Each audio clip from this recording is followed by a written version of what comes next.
I'm on the road for the second last 260 minutes up here in Lac La Biche. Looking forward to the show. Great setup in there. Good looking room. Nice full 400 seat audience. Every seat is sold out. I gotta say, I'm getting near the end of 260 minutes. I'm starting to kind of jam in premises that haven't been fully worked out. Just trying to make sure I get it out and get it heard, because it's stuff that I was working on for a bit and just didn't find time for. Tonight I've got a couple of those that needed a bit more fleshing out, but I just want to hear them and see how they go.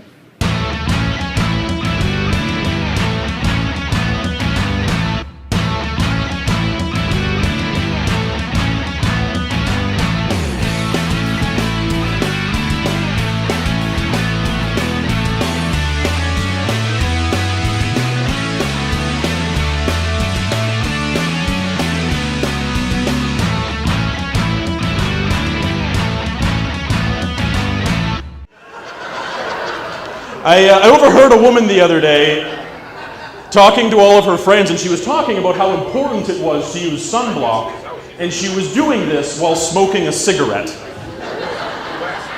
Like, that's ridiculous. That's like talking about your exercise regime while eating chocolate cake. Or talking about your sex life while sewing outfits for your cats. It's weird. Same day, I was in a restaurant with my grandma. We went to go see Cirque du Soleil in Calgary, and as we were leaving, the waiters called my grandma lady, and I became offended by that, and I don't know why. I was just like, how dare you call my grandma a lady? What? How is this a problem? And I was like, what's the alternative for women? Like, you don't want to be called ma'am. I know that's bad. I think that what you should do is just do what I do when I forget everybody's name. Just make eye contact and begin speaking. I think it's because the term lady has like such a bad connotation. It's always like, oh, hey lady, but there's nobody there who says like, and hey man, who's like, hey man. Nope, that one's going, all right. In Calgary, there's a radio station called AMP, but they're running a new contest, which I just find ridiculous. It's called Who Wants to Be a Mama? And they've taken 5 couples, and whichever one gets pregnant first wins. Yeah. I don't think Jesus had anything to do with it, sir. But a DJ on air with them actually said at one point, they'll be doing whatever they have to do to get pregnant. And I was like, what does she think they're doing? Like bribing a stork? It doesn't work that way, lady. Come on. I know exactly what they're doing every time. That's how bad it is, apparently, for married sex. There has to be like 10 grand on the line to make it happen. I've never experienced, I have no idea. But also, when that kid is born and asks where he or she came from, what are the parents going to tell that poor child? Like, well, Susie, a bunch of years ago, AMP Radio's ratings were down, so they came up with a contest that forced your father and I to fuck like we were in high school. If we won 10 grand, joke's on us, you cost way more than that.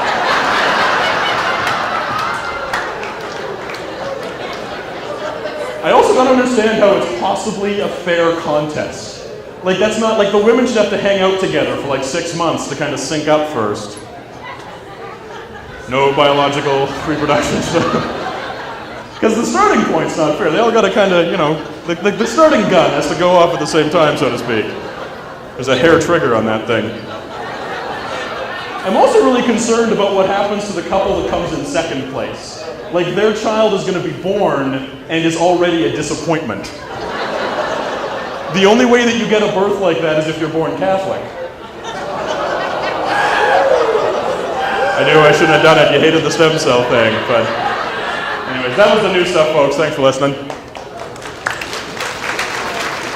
Over my shoulder when I'm doing that, just to like help me. But that's a weird way to take that, I know. No matter how you take it, it looks like I'm taking it, and that's not the case. Well, in all the craziness and fun of last night's show, it was a lot of fun to do. I forgot to record the post-show recap. Here it is now the next morning in Lac La Biche. Surprised I forgot to do it. I've only done this 50 times. Here goes 51.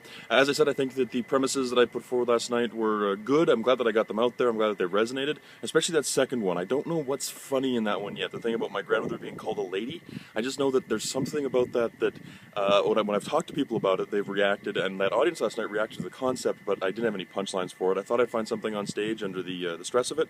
I did not. I like the first joke as well, people kind of talking without knowing what they're actually doing, the sunblock and the cigarette smoker.